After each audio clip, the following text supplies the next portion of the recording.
Hello everyone, this is Mr. Hendrick. Today we're going to be going over my assessments and guidelines and practices in my classroom. You may find this document to be a bit wordy. That was done so intentionally. It's so you can go back later and reference it. I will be sending this out to everyone after this presentation, and you can always go back and take a look and remind yourselves of some of the things that we talked about. First and foremost, we'll begin with my philosophy of assessment. I will always accept late paperwork. I want your kids to be learning the outcome set forth in a specific assignment or assessment. So I will always accept late work. However, I will only allow 75% of the total points available. There's always, of course, things in life beyond our control. So extenuating circumstances, of course, I'm not going to adhere to this. But as a general rule, it's going to be 75% of the total points available. That is not the case with cheating, however. Cheating is never allowed. They will receive a 0 on that assignment. Other teachers may differ in the philosophy for that. They may say they believe in second chances. The truth is I believe in second chances as well. I just provide that in other ways. I give your kids a lot of opportunity to show me what they've learned. No one assignment is going to knock them from an A to an F if they are caught cheating and receive a 0 on it. So that's the way they can show me that they've not only learned their lesson and not cheat again, but also make up any potential lost points. Is no one assignment holds that much gravity in my class. But that's just something I feel that is my moral imperative as a teacher, to teach your kids things beyond just what's covered in the state standards. That includes honesty, integrity. All of my lessons, the actual content, are standards based. That's to make sure that they are college and career ready. I will be grading off of pre-established learning targets. I do not grade on a curve. I feel that a curve can create a scenario in which the majority of the class is not understanding a concept and would still allow me to continue forward with content. I do not grade your child based upon the comparison of their peers. I grade upon your child in comparison to the learning target. And this also helps me that if the majority of the class is not achieving mastery, if they're not understanding the learning target, then that is my fault, and I need to go back and reteach that content and allow the students an opportunity to obtain mastery. I believe in assessment for learning. I believe that data shouldn't be kept secret. I'm going to share as much data as possible with not only you, but also your child. That's to allow them to be involved in the learning process. They can see where their strengths are, get them excited about their strengths, help them to continue to foster their strengths, but also have them have a better understanding of where their weaknesses are. And so they can help monitor with me and with you the progress on their weaknesses. Not everything is going to be pen to paper, written exams or multiple choice, especially towards the end of a unit. I have a lot of projects. These could be anything from a video or a podcast or a slideshow. Oftentimes we'll be doing this as a whole class. Oftentimes I'm going to provide a menu of options and the students can pick what kind of assignment they want to do themselves. A lot of times the best way for a student to show me what they've learned is in their own terms, which is why I provide this. In any case, for any kind of project, I will always provide a rubric so the student knows exactly what I'm looking for. More on rubrics in a little bit. The reason why I provide this menu of options is a quote often accredited to Albert Einstein. It says, "Everyone is a genius, but if you judge a fish by its ability to climb a tree, it will spend its whole life thinking it's stupid." So I'm just trying to provide as many opportunities for your child to show me what they have learned and do so appropriately and oftentimes on their own terms. So that moves on to the assessment types and evaluation methods. There's 3 different types of assessments we're going to talk about real quick. There's pre-assessment, formative assessment, and summative assessment. These are all obviously education terms, but just so you know what they are when I'm talking about them throughout the rest of this presentation. Pre-assessment, I am never going to grade a student off of a pre-assessment. This is information for me. This is to know where your student's current understanding is, what the class's current understanding is. This is to help me tailor my instruction to the class's needs and to your students' needs. Formative assessment, these are going to be things like quizzes and homework. These are things that we're doing during a unit or during a lesson as kind of a check-in on their progress. They're worth points, unlike the pre-assessments, but they're not worth as many points as something like a summative assessment. The summative assessments are going to be things like projects or papers or chapter quizzes or in-class assignments. These are weighted heavier. Again, some are going to be just specifically tied for the outcome of the day, of the lesson of the day, and that specific outcome, or that specific learning outcome. Some are going to be larger, dealing with a unit overall. Speaking of a unit, earlier in a unit, I'm probably going to be using more multiple choice or selected response. That's because I think this is the best way for a student to show me that they're remembering or understanding key concepts.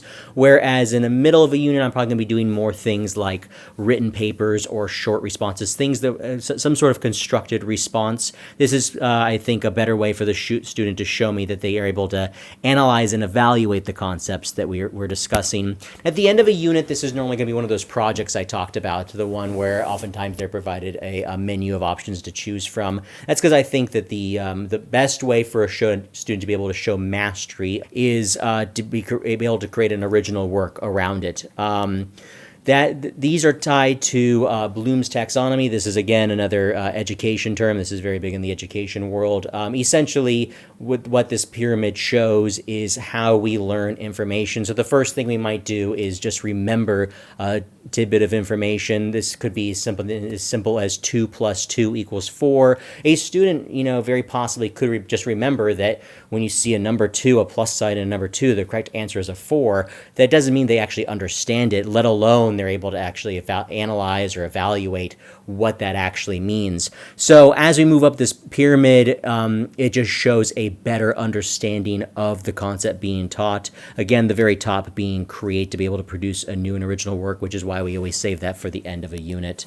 Speaking of those projects, I mentioned earlier that I will always provide a rubric. A rubric, for anyone who does not know, is essentially it's a chart, and it shows what areas they're supposed to be graded on and what they need to do to achieve the highest number of points. So before I give any kind of assignment that's graded off of a rubric, I am always going to share the rubric with the students. That is so they are able to see what it is they're being graded off of. When it comes to these projects and rubrics, I oftentimes will employ peer grading. The idea behind this is to give them more opportunities to see examples of strong work in ways they might be able to improve their own work in the future. Again, whether it is peer graded or graded just by me, a rubric will always be provided ahead of time so the students know what they are supposed to be doing and what they're supposed to be looking for when they're looking at their peers' work. Grade breakdown, you can see right here what percentage each thing holds in my class. I mentioned earlier the formative assessments are worth some points, but they don't hold as much weight as summative assessments. So in total, homework and quizzes account for about 10% in my class. You can also see here the class participation is 15%. This is another form of formative assessment, what we would call quizzes and homework. That's formal formative assessment. Now, that's actual data being collected. That's I can actually see on a quiz they scored an 8 out of 10. Whereas class participation, that's me checking in with the students. That's them participating in activities, which is another way I'm able to check their understanding. If they're just not participating, it's hard for me to be able to see if they're learning the content as we're going through a lesson, which is the reason why class participation is worth so many percentage points. As mentioned earlier, though, the lion's share of points comes from the actual summative assessments. These are going to be the tests, the in-class assignments, the projects, and the papers. That comes out to 60%. You might also see here, though, the last 15% comes down to quarterly exams, which not a lot of teachers necessarily do at this grade level. That's kind of more something you might see in high school or college. But the reason why I have this, even though it might seem like they're being tested enough already, it's to get them ready for high-stakes testing. I think that's one of the best things we can do is kind of prepare them for real-world scenarios when it comes to high-stakes testing, because they're just going to encounter it more and more as they grow. That's going to be not only the high-stakes testing they're going to see at the end of this year from the state, but also as they get ready for high school and college. So the sooner we can kind of get them ready for that format and the pressures of a high-stakes test, the better they're going to perform. You will not always be able to show what you have learned through a project. or through some sort of other means, which is another reason why I believe in preparing the kids for high stakes testing. I will always communicate results to not only the student but to you. I will always indicate what the learning outcomes are, so you don't have to necessarily dissect the state standards to be able to understand how your child is doing. And again, it's either going to be shared with you through the appropriate channels, hopefully through the district selected data collection application, or if not, I will upload the data also into something like a Class Dojo that can be shared with you. In short, the reason why I do this is I don't think report cards should come as any surprise. I want you involved in their progress. I want you involved in their learning, so you can help me, monitor their progression when I'm not with them, when they're at home. So, how do I ensure the quality of my own assessments? So I first of all make sure I'm questioning them appropriately. So in any kind of assessment, I'm going to be avoiding leading, guessing, or misleading questions. The questions are going to be clearly stated, and they're going to show the link to the learning standards. Also, the sequencing of the questions are very important. I'm not going to be jumping around on assessments. If they're covering one topic, that's what I'm going to test them on first before moving on to anything else. I'm also going to avoid wasting time. The students are going to need as much time as possible to complete certain types of assessments, especially those high stakes ones. So if it's something they've already obtained mastery on, I'm not necessarily going to be testing them again. I'm also going to be measuring the validity of my tests. This is essentially making sure that my assessment is measuring what I intend to measure. A way to do this is I work with my colleagues here at the school. That's other teachers, other administrators. I have them review my assessments to make sure that they're valid. I use pre-assessments to create a starting place for your child's understanding. I compare the results to. I also compare your students' results with past work. If all of a sudden I see a huge plunge in their understanding from where I believe they should be, the problem might not be with your child, it might be with my assessment. I also use different methods of assessing the same thing, so again, providing different options for your child to show me what they have learned. Finally, I check on the reliability. Does this assessment provide consistent results? As mentioned before, I make sure that they know the objectives and how they'll be graded. I try to make that as clear as possible. I provide multiple opportunities for your child to show what they've learned. I use shorter assessments more frequently than a few longer assessments. The exception of that, of course, are those quarterly exams, which are meant to emulate high-stakes testing. I mentioned that earlier, too, that if a student were to be caught cheating, I provide so many different opportunities for them to show me what they've learned that, 1-0 is not going to hurt them if they're caught cheating. Any assessment that does not meet this criteria will not negatively impact your student's grade and will be eliminated.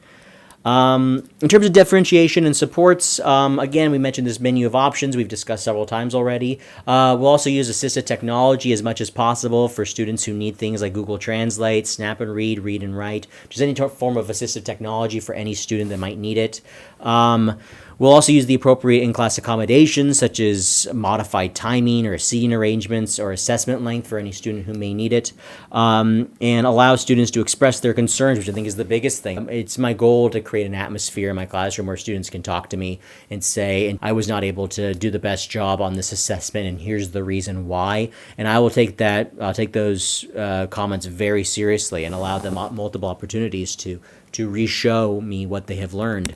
In addition to more specific differentiation and supports that are needed, for example, English language learners or students who might be on an IEP or a 504, we have a great staffing here. I'll be using the full support of our resource specialists and make the appropriate accommodations and modifications as outlined in the IEP or the 504 plans. Additionally, the same specialists have me create accommodations for people with language barriers, such as providing assessments online. I might be able to provide digital forms of assessments where those may not have existed before. That way, translation technology can be used.